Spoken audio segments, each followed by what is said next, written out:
Good afternoon from New York. Your favorite rhino is here.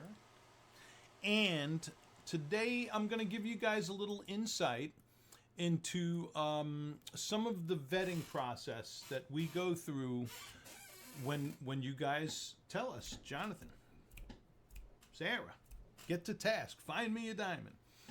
And you fill out our form on the concierge link, excuse me. So we're helping a client right now. They want over 3 carats. They want no lower than an eye color. They would go with an eye clean SI1, although we've kind of honed in on some VS options for them. And we're looking to keep within a budget range of no more than 34 grand. And as we're searching and hunting, we came up with the following 2 options. And they're both 3 carats. They're both eye colors. One's a VS1, one's a VS2. The diamond on the left is a 3 carat size. It's a VS1, so it is a super clean VS1. And I want to talk a little bit with you about the asset results on these two that we're looking at. So what we do when we're serving our clients is we'll take the diamond that we're looking at, we take the numbers off the GIA report, and we punch them into Diamond Calc. And when we punch them into Diamond Calc, we it's able to show us a very likely forecast of what the asset results are going to be within that diamond. Okay? And if you notice, we got 2 diamonds up here, and while the asset results kind of look similar to the two, there are definitely some there are some notable differences between the two as well. So, which is what I'm going to go over here with you in this video. So I've got all the dimensions punched in on each diamond. Under a microscope, now we're not looking under microscope, and this is computer simulation before we even call the diamonds in. So we take the dimensions from the GIA report and punch them into Diamond Calc to get, and then I have my own little special lighting environment which reflects or mimics best what is actually photographed if we would have photographed the asset results.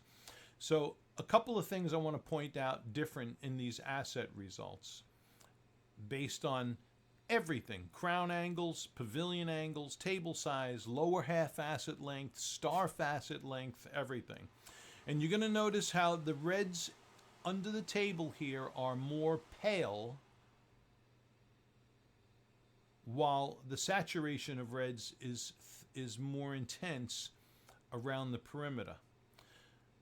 On the diamond on the right, which is just, you know, it's right around, it's over a 310. Beautiful darker red saturations under the table, and darker red saturations around the perimeter. Okay, so what's causing the lighter reds in this one as opposed to the darker reds in this one? I'll tell you right now, it's crown angles that are more upwards around the 36 angle degrees. But crown angles alone isn't going to make that. It's what you couple with the crown angles, what pavilion angles are coupled with those crown angles. So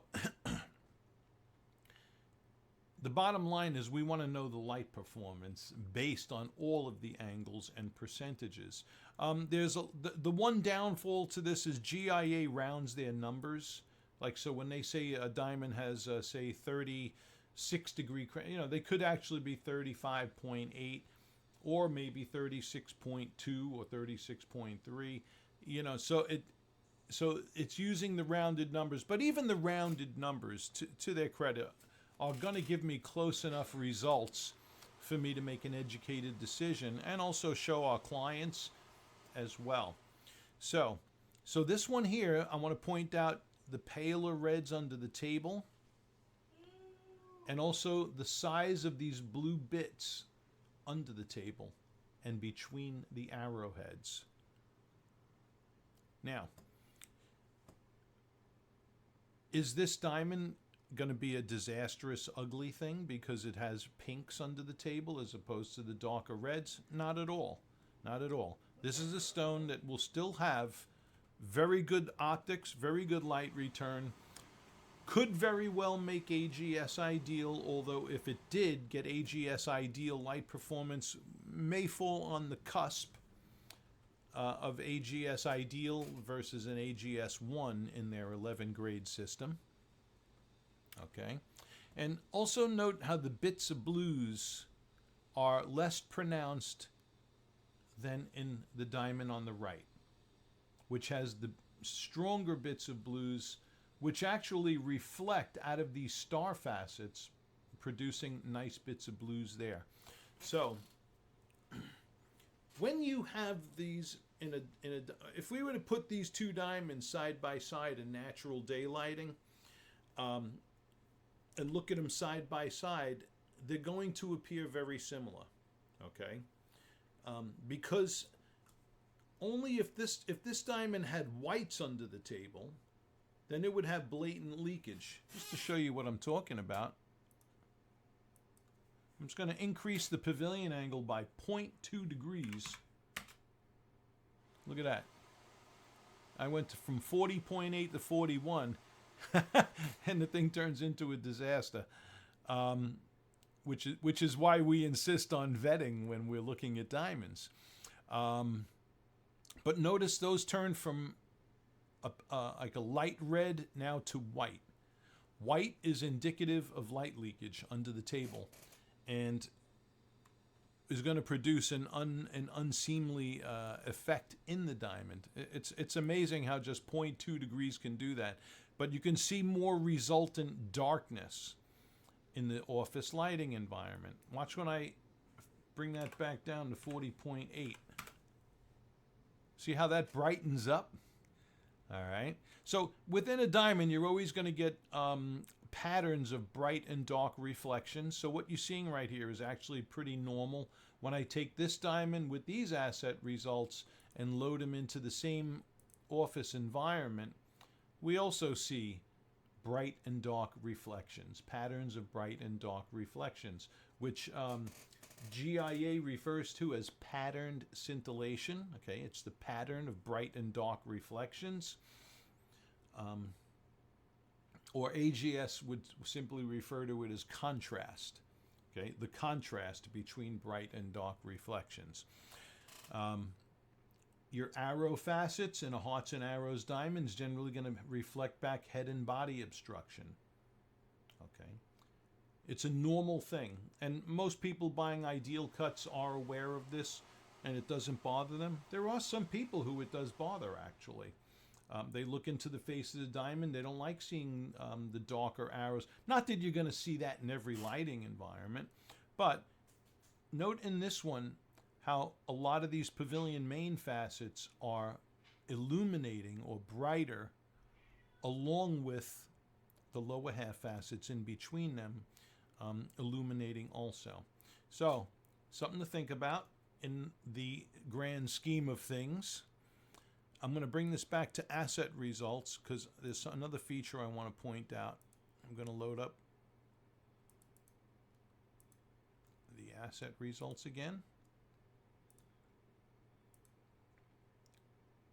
So in diffuse lighting, there could be differences that you may like or dislike between the two, but the next thing that I want to point out in this in what we're looking at here too as well, I was mentioning about these blue bits. Blues in asset, when we're looking in diffuse lighting, like I said, that you're going to generally, not always, but generally get your head and body obstruction as you're looking at the diamond before your eyes. If you take the diamonds away from diffuse lighting and you bring them into spotlighting, okay, or lighting environments where you're going to observe fire combined with sparkle scintillation, okay, the diamond on the right may kick in and take an advantage over the diamond on the left. And why do I say that? Because the stronger these blues are, and the more pronounced these bits of blues are, which are caused from the length of the lower half facets, which are also reflecting out of the star facets, those are going to produce bits of sparkle scintillation in addition to the strong fire that you'll get from the diamond. Okay, so if somebody were showing me these two asset results and they asked me which of these two diamonds you think would sparkle more in spotlighting environments, like direct sunlight, LED lights, I would have to give it to the diamond on the right. Okay, for those reasons. And when we're, we do this kind of analysis, we do it with fancy shapes. We look at everything, and then once the diamond is, so there's a preliminary analysis that we do, which is what I'm turning you guys on to right now, before we even call the diamond in and see it, and then of course we bring it in the diamond. Once you check out with the diamond, it gets sent to our lab first, and we do this analysis and report back to you. Whereas on other websites, once you check out with a diamond, you're not going to get you don't get any of this information before or after the purchase. So we're gonna do all this for you. I could even cut you a video like I'm doing right now and explain it, which we do for a lot of clients when we're doing this. All right, so just want to kind of give you a little taste into the back scenes of Distinctive Gem.